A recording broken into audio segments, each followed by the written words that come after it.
Louis Bielviaré qui est avec toi, Wilfried, c'est Louis. ça, dans les travées de Lille. Salut Louis. Bonsoir Louis, merci d'être là au micro d'RMC avec Marion Bartoli, Georges Quirino. On le disait avant, la victoire en souffrant un petit peu, entre guillemets, mais 5 essais, bonus offensif, la tête au classement du tournoi Destination. Voilà, même en souffrant, ça va pour les Bleus. Oui, c'est ça. Je pense que 33-8, ça reflète pas exactement le scénario du match. Après, voilà, on est content que ça se passe comme ça. Je pense que notre défense et notre attaque aussi a été mis à rude épreuve aujourd'hui. Donc, très content de gagner avec le bonus. On aura pas mal d'axes de travail pour dans 2 semaines, du coup, face aux Écossais. Mais c'est bien de gagner un peu laborieux, on va dire. Il y a eu le forfait de Mathieu Jalibert hier. Est-ce que ça a changé des choses dans votre animation du coup et pu, voilà, pas vous poser des problèmes, mais c'était un peu différent? Mais c'est sûr qu'il a fallu un petit peu s'adapter, remplacer dans notre doublé de 10-15 Mathieu par Théo. C'est pas exactement les mêmes joueurs. Théo est plus un ailier, Mathieu est vraiment un 10 de formation, on va dire.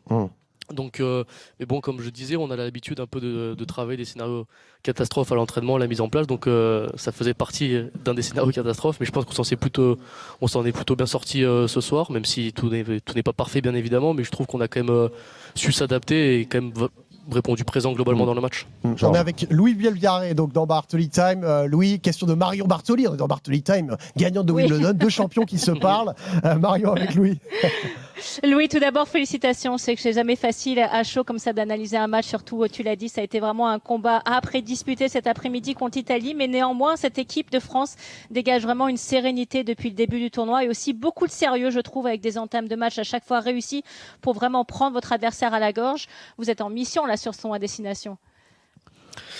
Merci tout d'abord pour commencer. Oui, on est en mission, oui et non. Depuis le début en interne, on sait qu'on veut gagner ce tournoi, donc voilà, on est très bien parti pour l'instant. Après, on sait qu'il nous reste deux énormes défis, on va dire, qui sont le match en Écosse et la réception de l'Angleterre à Paris pour finir le tournoi. On sait que ça va être très dur, notamment ce match en Écosse où on l'a vu la semaine dernière, les Écossais à la maison face aux Anglais, ils ont vraiment déroulé leur projet de jeu, déroulé leur jeu, donc ça va être un sacré défi pour nous. Mais c'est vrai que pour reparler du match, on est vraiment content, on est confiant dans notre projet de jeu, on est assez sûr de nos forces et je pense que ça se voit et ça se ressent sur le score final. Et finalement, Georges, ouais, c'est une finale. On attendait une finale pour France-Angleterre, c'est une finale pour Écosse-France, hein, parce que vous pouvez remporter le tournoi, Louis, si vous gagnez en Écosse, mais les données ont un peu changé, même si vous saviez que ce match en Écosse serait un tournant et serait pas facile. De toute façon, chaque match est un tournant et n'est pas facile. C'est le truc de journaliste alors. Oui, mais non, c'est vrai. C'est vrai. Mais tu vois, il est poli, te le dis pas trop, Will. Mais Si on dis, perd en Écosse, les on journalistes sont fait pas. insupportables, tout le monde se pose la même question en zone mixte. Louis, dis-le, vas-y, pose les termes. Non, mais on sait que si on perd en Écosse, les Écossais peuvent repasser devant nous et après voilà, on a notre destin entre les mains. On sait que si on gagne en Écosse mais qu'on perd l'Angleterre, ça peut aussi être potentiellement compliqué. Donc voilà, on sait que dans tous les cas, si on veut être sûr de remporter ce tournoi, il faut gagner les 2 matchs et je pense que c'est comme ça qu'on va se préparer. C'est la 5e victoire de suite. Pardon, vas-y Marion. Vas-y. Non, je vous en prie. Louis, on sait que Fabien, bien évidemment, va débriefer ce match avec vous, mais que vous allez très rapidement vous tourner aussi sur la suite, sur ce fameux match contre l'Écosse, en Écosse.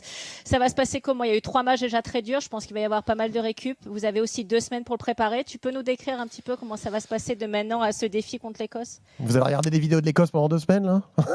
Non. Ils vont se reposer et rentrer chez eux On a déjà. la chance de pouvoir rentrer chez nous dès demain. Donc il y a 19 joueurs qui vont être protégés, qui joueront pas en top 14 ce week-end. Donc voilà, on va rentrer chez nous, on va bien régénérer parce que comme je le disais, c'est pas des matchs neutres physiquement déjà. On le sait au niveau international, c'est plus exigeant qu'en club, émotionnellement aussi.